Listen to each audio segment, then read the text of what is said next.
చాలామందికి ఫిట్స్ వస్తుంది. జనరల్గా ఫిట్స్ అనేది బ్రెయిన్కి నరాలకి సంబంధించిన జబ్బు. ముఖ్యంగా ఎంఆర్ఐ తీసుకోవాలి. ఏదైనా బ్రెయిన్కి దెబ్బ తగిలినా లేకపోతే బ్రెయిన్కి సరిగా ఆక్సిజన్ అందకపోయినా ఫిట్స్ వస్తుంది అనేది గుర్తుంచుకోవాలి. మరి మనం సైంటిఫిక్ యుగంలోకి వచ్చేసాం కదా, ఈ చిన్న చిన్న విషయాలు తెలుసుకోవాలి.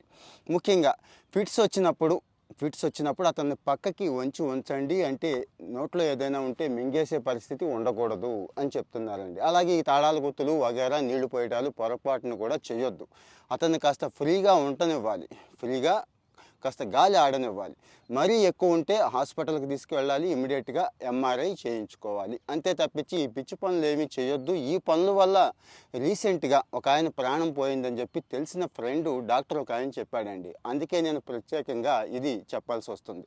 సో మరి ప్రెజర్ని హ్యాండిల్ చేయడం చాలా ఇంపార్టెంట్. మంచి హెల్దీ లైఫ్ స్టైల్ కూడా ఇంపార్టెంట్ అండి.